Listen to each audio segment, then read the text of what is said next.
Tapşırığına uyğun olaraq sosial paket yalnız əmək haqqı pensiya artımları deyil, eyni zamanda sosial müavinət və təqaüdlərdə artımları özündə itib edəcək.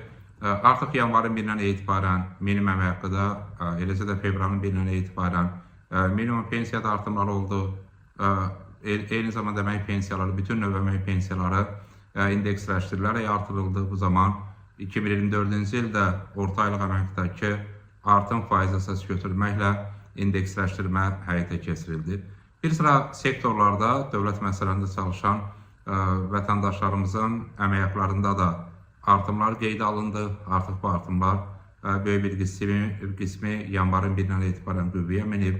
Vahid tarif cədvəlinə uyğun olaraq maaş alan bütün vətəndaşlarımızın vəzifə maaşları artırıldı. Buna bağlı Nazirlər Kabineti tərəfindən uyğun qərar verildi və həmin qərarda yanvarın 1-dən qüvvəyə mindi. Və təbii ki, Cənab Prezident tərəfindən 23 dekabr 2024-cü ildə imzalanan sərəncamda Nazirlər Kabinetinə sosial müavinətlərin və təqaüdlərin artırılması ilə bağlı təkliflərin hazırlanması üçün 3 ay vaxt müəyyənləşdirilmişdi.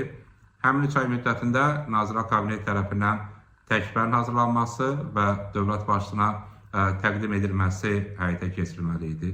Bununla bağlı əvvəlki paylaşımlarımızda da təbii ki, sizlərə məlumat vermişdik və martın 23-də Cənab Prezident tərəfindən imzalanmış sənədə uyğun olaraq müəyyənləşdirilmiş müddət başa çatdı.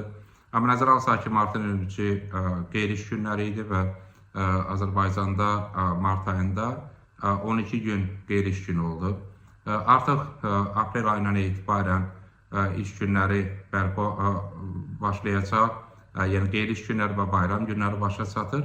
Ona görə də gözlənti ondan ibarətdir ki, artıq yeni dövrdə Nazirlər Kabineti hazırladığı təklifləri təqdim edə biləcək. Çünki xüsusən nəzərə almaq lazımdır ki, Cənab Prezident tərəfindən Nazirlər Kabineti üçün müəyyənləşdirilmiş zaman başa çatıb. Təbii ki, biz sərəncama uyğun olaraq həmin vaxtın nə zaman başa çatması ilə bağlı məlumatları bölüşmüşdük və bu istiqamətdə də təkliflərimizi təqdim etmişdik. Amma sözsüz təkliflərin təqdim edilməsi, hazırlanması və təqdim edilməsi Nazirlər Kabinetinin səlahiyyətindədir. Nazirlər Kabineti tərəfindən həmin sənəd təqdim olunduqdan sonra Cənab Prezident tərəfindən uyğun sənədlər imzalanır, sərəncamlar verilir və buna uyğun olaraq da təbii ki, sosial paketin digər istiqaməti sosial müavinətlər və təqaüdlərdə artımlar reallaşır. Xeyli suallar var və suallar demək olar ki, hər gün təqdim olunur bizə. Bu suallar həm izləyicilər, həm vətəndaşlarımız tərəfindən. Bu suallar hansı müavinətlər və təqaüdlərdə artımların olacağı ilə bağlıdır. Qeyd etmək istərdik ki, Nazirlər Kabineti tərəfindən təkliflər paketi təqdim olunduqdan sonra hansı müavinətlərin və təqaüdlərin artırılacağı bəlli olacaq. O baxımdan müavinət və təqaüdlərin artırılması həyata keçiriləcək.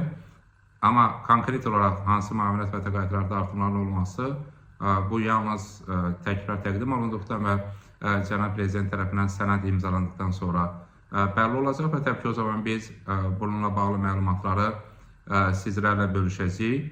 Digər məqam və suallar, eyni zamanda şərhlər 3 ayın başa çatması ilə bağlıdır və xüsusən əvvəlki paylaşımlarımızda da qeyd etdiyimiz kimi 3 ay təkliflərin hazırlanması üçün müəyyənləşmiş müddətdir. Yəni 3 ay ərzində təkliflər hazırlanır. Daha sonra həmin təkliflərə uyğun olaraq sənəd hazırlanır və təbii ki, müavinət və təqaüdlərin artırılması reallaşır. Ona görə də müəyyənləşmiş 3 ay ərzində təkliflər hazırlanması nəzərdə tutulmuşdur. Və yalnız təkliflər hazırlandıqdan sonra təbii ki, müavinətlər və təqaüdlərdə artımların reallaşması mümkündür. O baxımdan bizim əvvəlki paylaşımlarda da qeyd etdiyimiz kimi söhbət 3 ay müddətində məhz təkliflərin hazırlanması və təqdim edilməsindən gedir.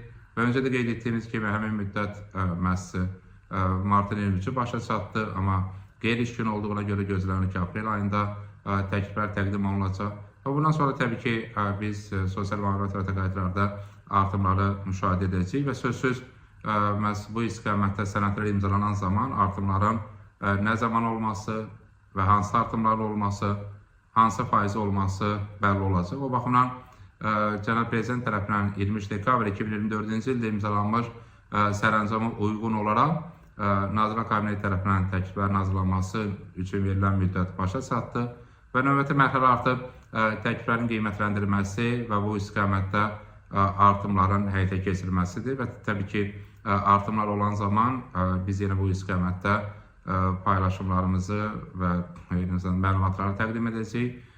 Təbii ki, müavinət və təqaüdlərlə bağlı biz mütəmadi olaraq mediada və eyni zamanda büdcə müzakirələrində öz təkliflərimizi təqdim etmişik və təbii ki, bu təkliflər də birbaşa sosial paketin əsas istiqamətlərindən olan sosial müavinət və təqaüdlərin artırılması ilə bağlıdır və sözsüz Cənab Prezident tərəfindən həm verilən tapşırıq, həm imzalanan sərəncam da ondan xəbər verir ki, bir mənalı şəkildə sosial müavinətlər və təqaüdlərin artırılması həyata keçiriləcək. Çünki bununla bağlı Cənab Prezident tərəfindən göstəriş və tapşırıq var və sosial paket bu kontekstdən də 3 milyondan artıq vətəndaşımıza əhatə edəcək.